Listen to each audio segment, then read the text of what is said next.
හතර අපායේ වැටෙන්නේ නැති වෙන්නත් සංසාර දුකෙන් නිදහස් වෙන්නත් ජීවිතේ පින්කම් 10ක් අත් නොහැර කරන්න ඕන. අන්නේ පින්කම් 10ට කියනවා දස පුණ්‍ය ක්‍රියා.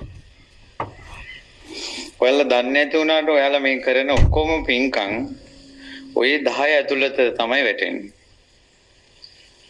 ඒ එකක් තමයි දානය, දන් දීම. මතක තියාගන්න මේ ලෝකේ ඊතරට ගිය සංසාරයෙන් දුකෙන් නිදහස් වුණේ රැස් කරපු අය නෙවෙයි අස් කරපු අය. රැස් කරන කෙනෙක් වෙන්න එපා, අස් කරන කෙනෙක් වෙන්න. අස් කරන්නේ දානයෙන්. ඔක ජීවිතේ හොඳට තියාගන්න මතකේ. මම අස් කරන කෙනෙක් වෙනවා, රැස් කරන කෙනෙක් වෙන්නේ නැහැ කියලා. ඊළඟට එතකොට එහෙනම් ජීවිතේ තියෙන්න ඕන දානය කියලා එකක්. මේ සතර අපාය නොවැටෙන්න නිවන කරා යන්න.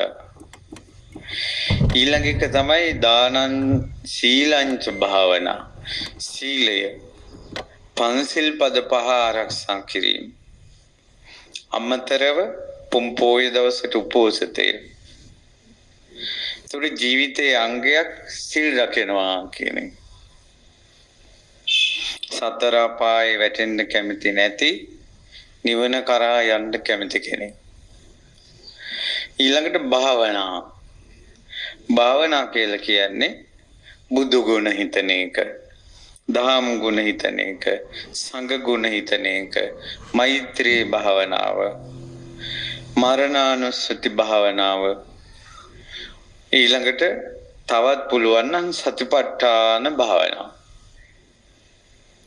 සතර අපායේ වැටෙන්න කැමති නැති නිවන් දකින්න කැමති කෙනෙක් කරන පින්කම්. දානය, සීලය, භාවනාව, පත්තිපත්තානුමෝදනා. පත්තිපත්තානුමෝදනා කියන්නේ පින් දීම, පින් ගැනීම. පින්කම් දෙකක්. මම මේ පින්කම කරගෙන දැන් බණ පටන් ගත්තා. මම පින් දුන්නා. ඔබ පින් ගත්තා. ජීවිතේ කොටසක් කරගන්න අනිත් අයට පින් දෙන එක. කාටද දන්නවද ඉස්සෙල්ලාම පින් දෙන්න ඕන? කල්යාණ මිත්‍රයාට. කල්යාණ මිත්‍රය මුණ ගැහුන්නේ නැත්තම් මං කොහේ ඉඳීද? මාගේ කල්යාණ මිත්‍රයෝ දිගාසිරි ලබත්වා. ඒක පින්කමක්. සතර අපායේ වැටෙන්නේ නැතිව නිවනට යන කෙනෙකුගේ පින්කමක් ඒක. ඒක හදපත්ලෙන් එන්න ඕන. ඊළඟට පින් දෙන්න හැදූ වැඩූ දෙමව්පියන්න. මගේ අම්මට තාත්තට මේ පින් අනුමෝදන් වේවා කියලා. මාව හැදුවා වැඩුවා. කුඹුරු වතු පිටි හේන් ගොවිතැන් කරනකොට අනේ අපේ අම්මලා තාත්තලා මේ කුඹුරු වතු පිටි අපිට බේරලා මේ ගෙවල් දොරවල් හදලා කියලා දෙමව්පියන්ට පින් දෙන්න. දූල පුතාලගෙන් මං අහන්නේ. ඔයාලට 3 වේල උයලා දෙනවා අම්මලා. පින් දීලා බත් කන අය හිතෙන් හිතන්නකෝ. අම්මලා තාත්තලා දෙන බත් ටික බත් කකා උයපු කෙනාට බයිනවා. ඉතින් සතර අපායේ දොරටු කෙසේද වැහෙන්නේ? දෙමව්පියන්ගේ වහලේ යට ඉඳගෙන දෙමව්පියන් අතපය දික් කරනවා. සතර අපායේ දොරටු කෙසේද වැසෙන්නේ? අම්මලා තාත්තලා නුරුස්සන හිතින් ඒ මිනිස්සුන්ගෙන් යැපෙනවා. ලිඳෙන් වතුර බීලා මුහුදට ආවඩනවා. පින් දෙන්න කල්යාණ මිත්‍රයාට, දෙමව්පියන්ට, ගුරුවරුන්ට. නේ මට අකුරු ශාස්ත්‍රය කියලා දුන්නා. මං අද රස්සාවක් කරන්නේ මට උගන්වපු නිසා. අපිට නම් ගුරුවරුන්ට කොච්චර පින් දෙන්න පුළුවන්ද අද කාලේ? ප්‍රවෘත්ති වලට දකින්න නාඩගම් දිහා බලනකොට අනේ අපේ ගුරුවරු නම් කොච්චර හොඳද. අපේ ගුරුවරු අපිට අදටත් සර්ලා අපි ළමයි ඒක අදටත් තියෙනවා. මම මහාන වුණත් ඒ සර්ලා දකිනකොට අපිට ගුරුවරුම තමයි. ඒ ටීචර්ලා දකිනකොට ගුරුවරුන්ට පින් දෙන්න, ඊළඟට පින් දෙන්න දෙවියන්ට, ප්‍රදේශ භාර දෙවියන්ට. ලංකාවේ වුණත් මේකේ තියෙනවා පාලනයක් කියලා එකක්. දැන් රාජ්‍ය පාලනයේ තියෙන්නේ ගමේ ග්‍රාම සේවක මහත්මයා, ඊළඟට ප්‍රාදේශීය ලේකම්, ওই විදිහට තියෙනවා නිලතල ඉහළට. ඒ වගේ මේ ලෝකේ නොපෙනෙන ලෝකෙත් තියෙනවා. මේ පොළොවට තියෙන භූමි වාසී දේවතාවෝ, බහිරව දේවතාවෝ. උඩට ආපුවම තියෙන රුක්ෂ දේවතාවෝ, රුක් දෙවියෝ. ගස්ගල් වන පර්වත දේවතාවෝ. ඊළඟට එක එක ප්‍රදේශ වලට අරක්ගත දෙවිවරු ඉන්නවා. අයනායක දෙවියෝ, පත්තිනි දෙවියෝ ප්‍රදේශ වලට අරක්ගත අය. බණ්ඩාර නමින් දෙවියෝ, දෙඩිමොණ්ඩ දෙවියෝ, දලදා බණ්ඩාර දෙවියෝ. ඒ ඔක්කොම ගියාට පස්සේ ආය 4 දෙනෙකුට බෙදෙනවා. ඒ ඔක්කොම 4 දෙනෙක්ගෙන් පාලනය වෙනවා. විෂ්ණු, කතරගම, සමන්, විභීෂණ. එයයි තමයි ලංකාවේ දිසා 4 පාලනය කරන්නේ. ලංකාවේ උතුරු දිශාවට බලය පවත්වන්න ගත්තොත් එහෙම ඒ උතුරු දිශාවට බලය පවත්වනවා සමන් දෙවියෝ. දකුණු දිශාවට කතරගම දෙවියෝ. නැගෙනහිර දිශාවට විෂ්ණු දෙවියෝ. ඊළඟට බටහිර දිශාවට විභීෂණ දෙවියෝ. ඉතින් ඒ දෙවියන්ගේ නමක් කියලා මම රැස් කරගත්ත මේ පින් මේ දෙවිවරුන්ට අනුමෝදන් වේවා කියනකොට කටවල් වලට මොනවද වෙනවද? ඊළඟට තිසරණේට මොනවහරි වෙනවද? ඊළඟට එතනින් ගියාම සෙම්පති දෙවිවරු. එතනින් උඩට ගියාම සතරවරන් දෙවියෝ. දතරාෂ්ට, විරූඪ, විරූපාක්ෂ, වෛශ්‍රවණ. ඊළඟට සග්දෙවිඳු. ඊළඟට සදිව්‍ය ලෝක වාසී දෙවියෝ, බ්‍රහ්මයෝ පින් දෙනවා. ඇයි මේක කරන්නේ අපි? සතර අපායේ මිදෙනු කැමැති, නිවනට යනු කැමැති කෙනාගේ පුණ්‍ය ප්‍රතිපදාව. පින් දීම කියන එක දෙන්න ඕන. ඊළඟට විශේෂයෙන් පින් දෙන්න ඕන උදව්වක් කරපු කෙනාට. ඔයාට පින් සුද්ධොත් මොකක් හරි උදව්වක් කළාම තෑන්ක්ස් කියනවා. තෑන්ක් යූ කියනවා. අපේ මිනිස්සු එහෙ ගියාට පස්සේ ඒවා කියනවා. ගෙදර අම්මා බත් ටික ගෙනත් දුන්නා අනේ අම්මේ පින් කියලා කියන්නේ. අවුරුදු 18, 19, 20 දරුවන් අම්මලා රිදි හොදලා දෙනවා. ඒව ඇඳගෙන යසට යනවා පින් සිද්ධ වේවා කියලා කියන්නේ. හොඳලා හම්බ කරන ධනය පන්ති වලට ළමයි දෙනවා. ළමයිට පන්ති වලට දෙනවා. වැඳලවත් ගන්නෑ. පුළුවන් නම් බේරෙන්න. ධර්මයෙන් තමයි ජීවිතේ සුවපත් වෙන්නේ. ධනයෙන් නෙවෙයි. දුවේ පුතේ ඔයාලා මොකද්ද මිරිඟුවක් පිටිපස්සේ දුවන හොය. අද උදේ ධර්ම දේශනාවට අපි කළේ පිළින්දවච්චි මහරහතන් වහන්සේ ගැන. උන්වහන්සේට පුළුවන් මාලිගාවක් වුණත් රත්තරන් කරන්න. නමුත් උන්වහන්සේගේ පිණ්ඩපාතේ වඩින්න ගමේ ඉන්නේ දුප්පතුම 500ක්. ඉතින් ඒ රහතන් වහන්සේට පුළුවන් ඔය එක ගෙදරක එක සෙම්බු ගානේ රත්තරන් කරන්න. ඇයි කළේ නැත්තේ? ජීවිතේ සුවපත් වෙන්නේ ධනෙම්ම නෙවෙයි. සල්ලි තියෙන කොච්චර මිනිස්සු ඉන්නවද දුකසේ ජීවත් වෙන. හදවතේ ගිනි අවුලුවා ගන්නවා, පොත්වල සල්ලි තියෙනවා. තට්ටු ගණන් ගෙවල් හදා ගන්නවා, හදවත දෙදරලා ගිහිලා. සල්ලි වලින් සැනසීම ලැබෙන්නේ නැත.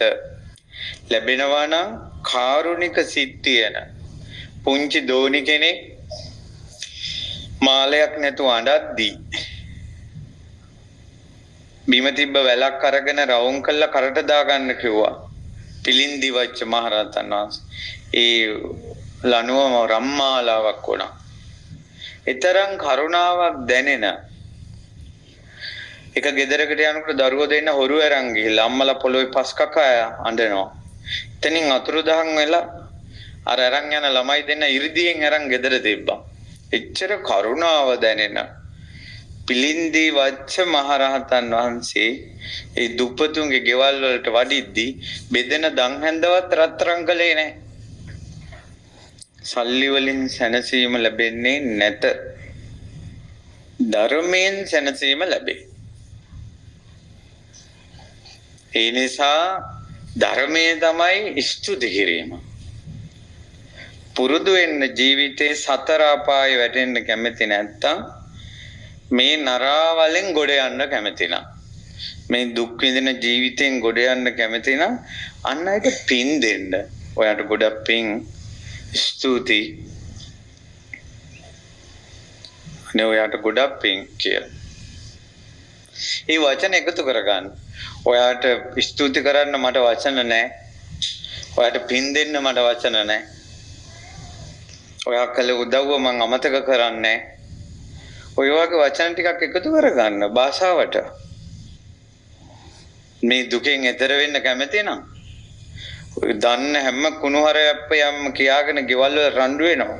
කවුරු ඉගෙනනවද කොහින් ඉගෙන ගත්තද කවුරු කියලා දුන්නද කියලා කතාවක් නැහැ.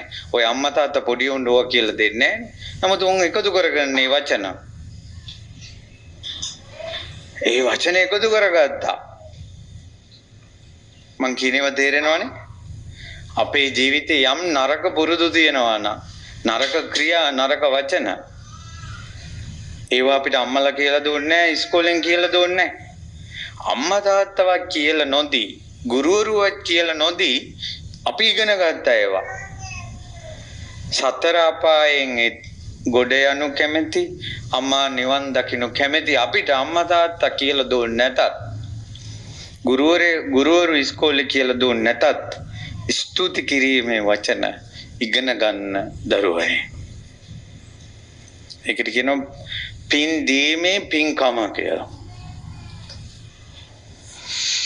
ඒකනේ කුඹුරු වල අලුත්සහල් මංගල්‍යය තියලා කිත්වතු වැව්වමුණු හදපු අයට ප්‍රදේශ භාර දෙවියන්ට කිරි උතුරු වල මුරුතැන් දේව දානෙ දීලා පින් දෙනවා. හොඳ නැද්ද? හොඳයි. ඕ ලෙවල් කරලා කරන්න කලින් කළාට පස්සේ අපි ගුරුවරුන්ට බුලත් දීලා වැඳගෙන ගියා. ඒ ලෙවල් වලත් එහෙමයි. අපි එහෙම කළා. පින් දුන්නා, පින් ගත්තා. ඊළඟට ඒ නිසා පින් ගැනීමත් එහෙමයි. අනේ සාදු සාදු කියලා පින් අනුමෝදන්. මේ අපේ මිනිසුන්ට පින් ගන්න බෑනේ. පින් ගන්න නෑ අපේ මිනිස්සු කියලා මම ඔප්පු කරලා පෙන්නන්න. අද එහෙම වෙයි. අද නම් එහෙම වෙන එකක් නෑ.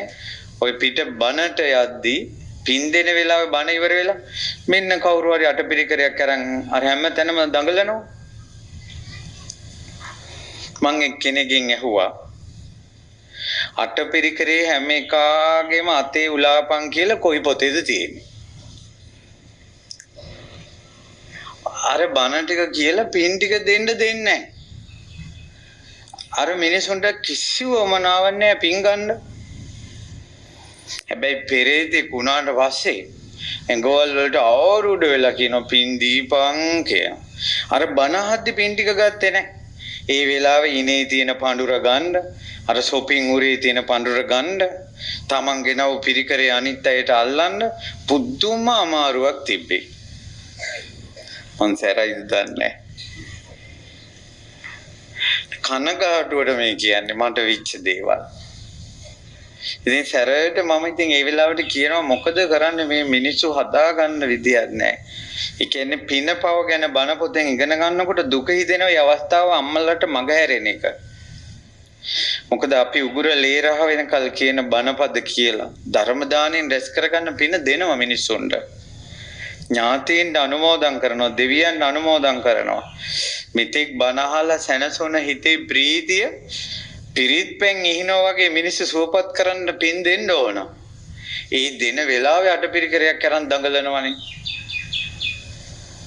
හිතන්නේ අටපිරිකරේ අරගෙන නිවනට යන්න පුළුවන් කියලා. කිසා ගෝතමී මිනිහක් කරේ තියාගෙන ගෙන්ගිට ගියේ අටපිරිකරයක් කරන්නේ. පැහැදිලි නේද? ඒ නිසා පින්වතුනි පින් ගන්න වෙලාවේ අදින් පස්සේ මේ බණ අහන ඔබට බණ තේරෙනවා නම් ඒ මෝඩකම කරන්න එපා. ඒ තමයි බණ කියලා පින් දෙන වෙලාවේ අටපිරිකර අත ගස්සන්න එපා. පූජා ද්‍රව්‍ය අත ගස්සන්න එපා. එක්ක හොඳයි මිනිස්සු ඔක්කොම එන තැන මේසයක් තියලා ඒ මේසේ පිරිකර ටික කියලා එනකොටම අත වන්දනා කරගෙනම හෝල් එකට එන්න තියෙනවනේ. එහෙම නැත්තම් බණ ඉවරුණාට පස්සේ ආශිර්වාද කළාට පස්සේ පිරිකරේ අරන් පූජා කරනවා. ඒ නිසා පින් ගන්න ඕන අපි. කවුරු හරි සිරිපාද ගියානේ ඔයාලා සිරිපාද ගියාද? ඊට කෙනා ඔව් කියලා මං අනුමෝදන් වෙනවා. අනේ ඔයා දඹදිව ගියාලුනේ. ඔව්. අනේ ඔයා රැස් කරගත්ත පින මං අනුමෝදන් වෙනවා. ජීවිතේ කොටසක් කරගන්න තවත් කෙනෙක් කරන පින අනුමෝදන් වෙන්නේ. කුමක් පිණිසද අපි මේක කරන්නේ? සතර අපායෙන් ඈතර වෙන්න මේ නිවන් අවබෝධ කරගන්න. ඒකටයි මේක පුරුදු කරන්නේ. කැමති නම් කරන්න, කැමති නම් නොකර ඉන්න. ක්‍රම 10ක්. දානංච සීලංච භාවනා පත්තිපත්තානුමෝදන වෙය්‍යාවච්ඡාපචායංච. වෙය්‍යාවච්ඡාපචායංච කියලා කියන්නේ වත්පිළිවෙත් කිරීම, සේවය කිරීම. සේවය කරන්න ඕන. උපස්ථාන කරන්න ඕන. ඔබගේ ජීවිතේ කාට හරි ඔබ උපස්ථාන කරන්න ඕන. අත්‍තරක රහතන් වහන්සේ නම් මතක නැහැ. ඒ ජීවිතේ නසාගෙන තියෙන උපස්ථාන කරන්න කෙනෙක් නැහැ කියලා. එක මහා ඒ කියන්නේ මේ කලින් තාපස ජීවිතයක එක ඉරිසින් වහන්සේ නම 3000ක් ශිෂ්‍යෝ තමන්ට උපස්ථාන කරද්දී මට උපස්ථාන කරන්න කෙනෙක් නැණි කියලා වැලි ගොඩක් හදලා වැලි ගොඩට වැඳ ඉඳලා තියෙනවා. වැලි ගොඩට වැඳ ඉඳලා තියෙනවා. ඒ කියන්නේ වඳින්න, ගරු කරන්න, එනකොට නැගිටින්න, අහලා කරන්න තමන්ට උඩින් කෙනෙක් තියාගන්න ඕන. එක්කෝ ඒ අම්මා තාත්තා වෙන්න පුළුවන්. ගුරුවරයා වෙන්න පුළුවන්. කල්යාණ මිත්‍රය අනිවාර්යයෙන්. ගරු කරන්න, උපස්ථාන කරන්න, අවවාද ගන්න, අනුශාසනා ගන්න කෙනෙක් තියාගන්න ඕන. ඒකට කියනවා මේ වෙය්‍යාවච්ඡ කියලා. අප උපස්ථාන කරා. දැන් බලන්න ඔබ කාට හරි අප උපස්ථාන කරන කෙනෙක්ද? සතර අපායෙන් ඈතර වෙන්න කැමති නම් අමා නිවන් දකින්න කැමති නම් කෙනෙකුට උපස්ථාන කරන්න ඕන කාට හරි. දැන් බෝධීන් වහන්සේට කරන උපස්ථාන, සෑයට කරන උපස්ථාන පැහැදිලිද? මේක හොඳට හිතට ගන්න. ඊළඟට අපචායනය කියලා කියනවා වගකීම් දැරීම. තමන් වගකීමක් දරන කෙනෙක් වෙන්න ඕන. අම්මා තාත්තා විදියට වගේ. සමහර මිනිස්සුන් කිසි වගකීමක් නැහැ ජීවිතේ. පාවෙන සරුංගල් වගේ නූලක් නැති. ඔහේ පාවෙන වගකීමක් නැහැ. යමක් කරනකොට බ්‍රේක් වෙන්නේ නැහැ. මං අම්මා කෙනෙක්. මං තාත්තා කෙනෙක්. මට වගකීමක් තියෙනවා. මං දැන් දරුවෝ ඉන්න කෙනෙක්. කියලා වගකීමක් වෘත්තිය තුල වගකීම දරන්න ඕන. පාර අතු ගාන කෙනාගේ ඉඳලා වගකීම දරන්න ඕන. කක්කුස්සිය අතු ගාන කෙනාගේ ඉඳලා වගකීම දරන්න ඕන. සංඝයා වහන්සේගේ වගකීම දරන්න ඕන. සතර අපායෙන් ඈතර වෙන්න කැමති නම් අමා නිවන් දකින්න කැමති නම් වගකීම් දරන කෙනෙක් වෙන්න ඕන. සැහැල්ලු ජීවිත නෙවෙයි. කියන්නේ මම නම් ඔය කිසි දෙයකට එහෙනම් මහාන වෙන්න ඕන. මහාන වුණාට පස්සේ වගකීමක් තියෙනවා. ඒ භික්ෂුවකගේ වගකීම. වගකීමෙන් නිදහස් වෙන්න බෑ. ලේනත් වගකීමක් දරන උත් කූඩු හදලා පැටියෙ බී කරන. ඒ පැටියට කන්න බොන්න දෙනවා. කුරුල්ලු පැටියට කන්න බොන්න කුරුල්ලු ගේනවා. උන් තුලත් තියෙන වගකීම. බෝල මැටි එක එක ගෙනල්ලා කුඹලා ගේ හදනවා. ඌටත් වගකීමක් තියෙනවා. සමහර මිනිස්සු තියෙනවා අනුන් කෑවත් එකයි බිව්වත් එකයි මං විතරක් හිටියොත් ඇති. ඒවා අකුසල්. ඒතර මේ දස පුණ්‍ය ක්‍රියා වගකීම් දැරීම. ඊට පස්සේ ඔන්න දාන සීල භාවනා පින් දීම පින් ගැනීම වත් පිළිවෙත් කිරීම වගකීම් දැරීම ඊළඟට වෙය්‍යාවච්ඡාපජායන්ද දේශනා කියලා කියන්නේ ධර්මයේ දේශනා කිරීම. ඔබ අන් අයට දහම් කරුණු කතා කරන මෙතන නම් දේශනා කියන්නේ ධර්ම දේශනාව. එතකොට ඔබගේ ජීවිතේ එක කොටසක් වෙන්න ඕන කතා කරන වචන තුළට ධර්ම එකතු වීම. සුති දහමට සවන් දෙන එක. දිට්ඨිජු සම්මා දිට්ඨිය පිම්පව් විශ්වාසය. පැහැදිලිද?